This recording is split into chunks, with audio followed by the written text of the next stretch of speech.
Hare Krishna, and we are back with the Elevation to Krishna Consciousness by His Divine Grace Srila A.C. Bhaktivedanta Swami Prabhupada, page number 64. Thus, this material world is existing on one plenary portion of Krishna. If Krishna didn't enter this universe, it could not exist. Similarly, unless the spirit soul, which is a fragmental portion of Krishna, enters this body cannot exist. As soon as the spirit soul leaves, the body immediately becomes useless. When Krishna enters into matter, matter has value. This is true for the minute individual atom and the great universe as well. Since the manifestations of Krishna are so great, we should know that his enjoyment is far greater than ours. We have to try to understand what kind of enjoyment Krishna likes. Everyone knows that God is great, and we can conclude from this that his enjoyment is great also. In this regard, Swarupa Damodar Goswami has written a verse which says that although the loving affairs of Radha and Krishna may appear like ordinary material affairs, this is not actually the case. Radharani is the pleasure potency of Krishna. In the Vedanta Sutra, the Absolute Truth is said to be always enjoying the pleasure potency. When we want pleasure, we cannot have it alone. We feel pleasure in the company of friends and family. I may speak in a room alone, but if I speak in a room before other people, the pleasure is increased. Pleasure means that there must be others, and therefore Krishna, the Absolute Truth, who is always engaged in enjoying himself, has become many. We are Krishna's parts and parcels, and have been created to give pleasure to Krishna. There you go. Definition of who we are and what we're meant to be, or what we're meant to do, right? Okay, let's read that again. We are Krishna's parts and parcels and have been created to give pleasure to Krishna. Haribol! The chief pleasure potency is Radharani. And so Radha and Krishna are always together.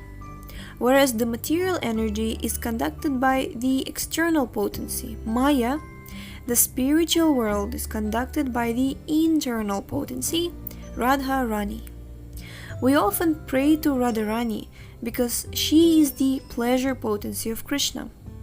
The very word Krishna means all attractive, but Radharani is so great that she attracts Krishna.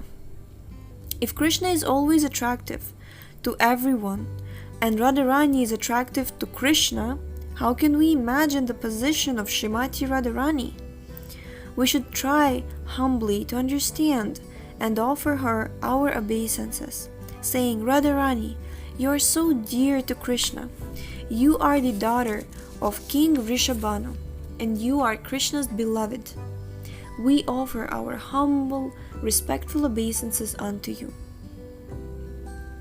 Radharani is very dear to Krishna, and if we approach Krishna through the mercy of Radharani, we can easily attain him.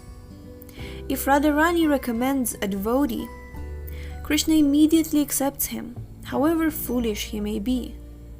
Consequently, in Vrindavan we find that devotees chant Radharani's name more often than Krishna's. Wherever we go in India, we will find devotees calling Jai Radhe. We should be more interested in worshipping Radharani, for however fallen we may be, if somehow or other we can please her, we can very easily understand Krishna. If we try to understand Krishna by the speculative process, we will have to spend many lifetimes of speculation. But if we take to devotional service and just try to please Radharani, then Krishna can be very easily realized. Radharani is such a great devotee that she can deliver Krishna. Even Krishna cannot understand Radharani's qualities. He fails to understand her because she is so great. In order to understand Radharani, Krishna actually accepted her position. Krishna thought, although I am full and complete in every respect, I still do not understand Radharani. Why is that? This obliged Krishna to accept the propensities of Radharani, and this accounts for his manifestation as Lord Chaitanya Mahaprabhu. Chaitanya Mahaprabhu is Krishna himself, but he is Krishna accepting the propensities of Radharani. Radharani is always feeling separation from Krishna, and similarly in the position of Radharani, Lord Chaitanya was always feeling that separation. Furthermore, those who follow the teachings of Lord Chaitanya should experience and relish the feelings of separation, not of meeting. The Goswamis, disciples of Lord Chaitanya Mahaprabhu, the most perfect and highly elevated beings, never said, I have seen Krishna. I've seen Krishna. Instead, they constantly cried, where is Radharani? Where are Lalita and Vishaka and the other damsels of Vrindavan? In their mature stage of love of Godhead, when they were living in Vrindavan, the Goswamis would also cry, Radharani, where are you? Where are your associates? Where are you, O son of Nanda Maharaj? Where are you all? In this way, they were searching after Krishna, and they never at any time said, last time I saw Krishna dancing with the gopis. Such claims are not made by a mature devotee, but by one who takes things very cheaply. Some people think that Radha and Krishna are so cheap that they may be seen every night, but this is not the teaching of the Goswamis, who were always searching after Krishna, crying, where are you? Where are you, Radharani? Where are you, Krishna? Are you there by Govardhan Hill? Are you on the bank of the Yamuna? In this way, throughout the whole tract of Vrindavan, the Goswamis were crying and searching after Radha and Krishna like madmen. We have to follow in the footsteps of the Goswamis and search out Radha and Krishna in this way. Vrindavan is in our hearts, and we must search for him there. Aww, look at that. Oh my God. Vrindavan is in our hearts, and we must search for him there. This is the process recommended by Chaitanya Mahaprabhu, the process of worship in separation. Feeling separation from Krishna, Lord Chaitanya Mahaprabhu would throw himself into the sea. Sometimes he would leave his room in the dead of night and disappear. No one would know where he had gone, but all the while he was searching after Krishna.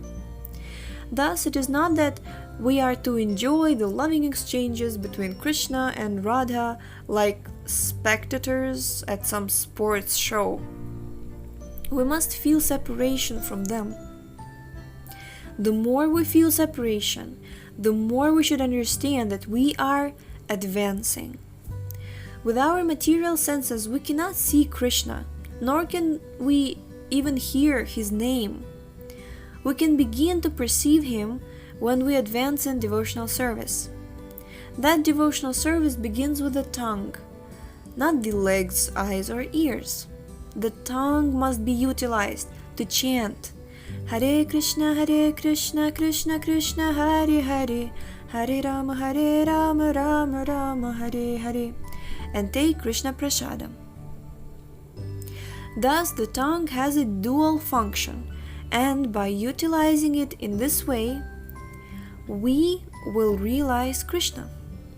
We cannot see Krishna with our material eyes, nor hear about him with material ears, nor touch him with our hands, but if we engage our tongue in his service, he will reveal himself, saying, Here I am.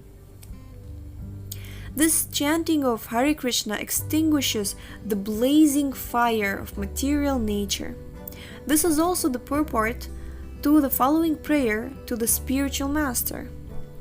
Samsara davana lalidha loka tranaya karunya gana ganatvam praptasya kalyana gunarnavasya vande guru shri charanarvindam. The spiritual master is receiving benediction from the ocean of mercy. Just as the cloud pours water on the forest fire to extinguish it, so the spiritual master extinguishes the blazing fire of material existence. I offer my respectful obeisances unto the lotus feet of my spiritual master. Shri Guru Vashtakam, verse 1. This material world is often compared to a forest fire, which takes place automatically. No one wants a forest fire, but there is often lightning or carelessness or friction or whatever, and the fire immediately takes place. Similarly, this material world is beset with a blazing fire of problems. Everyone wants to live here peacefully, but situations develop in such a way that this is not possible for anyone. We struggle very hard to adjust things in so many ways, but nature's laws are so cruel and dangerous that in spite of our hopes and plans, the blazing fire of the problems of material existence continues. In this country, for instance, we have attempted to put out the fire of war, but it has not been possible. There was the First World War, and then a League of Nations was formed to try to prevent a second, but despite these attempts, a second took place. Now a United Nations has been constructed to help end war, but war is going on in Vietnam, in Egypt, in Pakistan, and other places. No one wants a third world war, but it seems imminent. It is not possible to send a fire brigade, a few men with buckets of water, to extinguish a great fire in the forest. To extinguish a roaring forest fire, there must be volumes of water. In other words, there must be an arrangement that is beyond human endeavor. When there is a merciful cloud over the forest fire, the cloud bursts, rain pours down in torrents, and the blazing fire is immediately extinguished. As a cloud collects water from the ocean, similarly, the spiritual master collects water from Krishna's ocean of mercy and pours it over the blazing fire of material existence.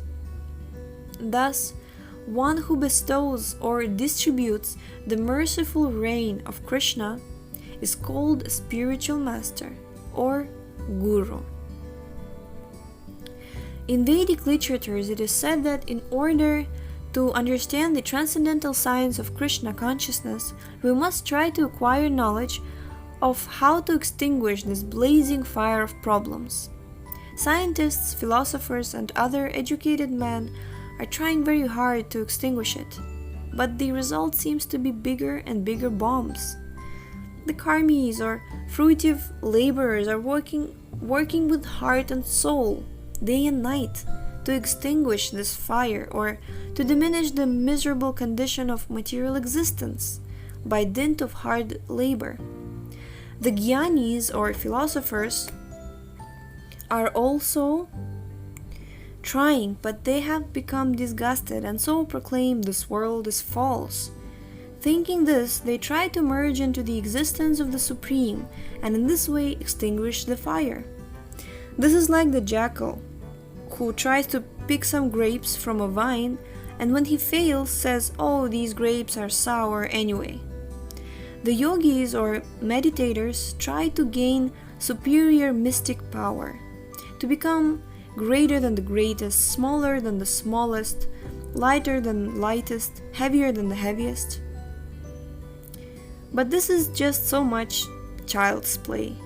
With any material body, whether it be great or small, light or heavy, the problems of material existence will remain.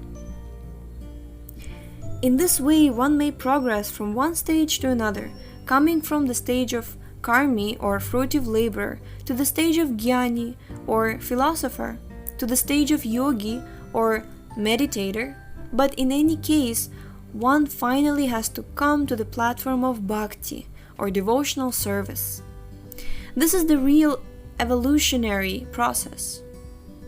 It is indicated in Bhagavad Gita in this way. Bahunam janmanam ante gyanavan mam prapadyante vasudeva sarvam iti samahatma sudurlabha. After many births and deaths, he who is actually in knowledge surrenders unto me, knowing me to be the cause of all causes and all that is. Such a great soul is very rare. Bhagavad Gita 7.19. Jai. We're going to stop here for today, and the link to this book is in the description, as well as our email for feedback or comments or questions.